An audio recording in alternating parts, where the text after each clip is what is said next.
మన project 100లో 28th place Paderu. చుట్టూ దట్టమైన అడవి, ఎత్తైన కొండలు, అందమైన సెలయేరులతో 2966 అడుగులు ఎత్తులో ఉంటుంది ఈ ప్రదేశం. ఈ ఊరికి ఎప్పుడొచ్చినా కలకల్లాడుతూ జాతరలా ఉంటుంది. ఇక్కడ గిరిజనులు కొండల్లో దొరికే రకరకాల పళ్ళు, కూరగాయలు ఫ్రెష్ గా తీసుకొచ్చి ఇక్కడ అమ్ముతుంటారు. పాడేరు చుట్టుపక్కల ఉన్న గిరిజనులందరూ ఎంతో ఇష్టంగా కొలిచే దేవత మోదకొండమ్మ తల్లి.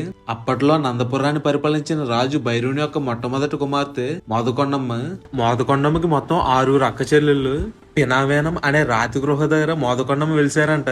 మిగతా 6 అక్క చెల్లెళ్ళు కూడా వివిధ ప్రాంతాల్లో వెలిసారంట. ప్రతి ఏటా ఆ గృహ దగ్గరికి వెళ్లి పూజలు అవి చేసేవారంట. భక్తులు అంత దూరం నుంచి కష్టపడి అంత దూరం వస్తున్నారని చెప్పి మోదకొండమ్మ భక్తుడైన తహసీల్దార్ కళ్ళలో వచ్చి పాడేరులో ఆలయం కట్టమని చెప్పారంట. అప్పుడే మన పాడేరులో ఈ ఆలయం కట్టారు. పాడేరు వెళ్ళినప్పుడు తప్పకుండా చూడాల్సిన ప్లేస్ ఇంకొకటి ఉంది, అదే మత్స్యకొండం. పాడేరు నుంచి 14 కిలోమీటర్స్ దూరంలో ఉంటుంది ఈ ప్లేస్. చుట్టూ పెద్ద పెద్ద చెట్లు, పక్కనే బ్యూటిఫుల్ రివర్ తో చాలా అందంగా ఉంటుంది టెంపుల్. ఈ రివర్ నుంచి మళ్ళీ బ్రిడ్జ్ ఉంటుంది, భలే ఉంటుంది అసలు. ఇక్కడే వ్యూ పాయింట్ కూడా ఉంది. ఒకప్పుడు సింగరాజులు, మత్స్యరాజులు అంటే అప్పట్లో పాములకి చేపలకి పెద్ద యుద్ధం జరిగిందంట. అప్పుడు తల్లి చేపలను రక్షించుకోవడం కోసం జమిలి అనే ప్రదేశం నుంచి ఈ ప్రదేశానికి తీసుకొచ్చిందంట చేపలన్నిటిని. అందుకే మత్స్యకొండం అనే పేరు వచ్చింది. ఇక్కడ ఉన్న చేపలన్నిటిని మత్స్యలింగేశ్వర స్వామి కాపాడుతున్నట్టు ఇక్కడ వాళ్ళందరూ నమ్ముతారు.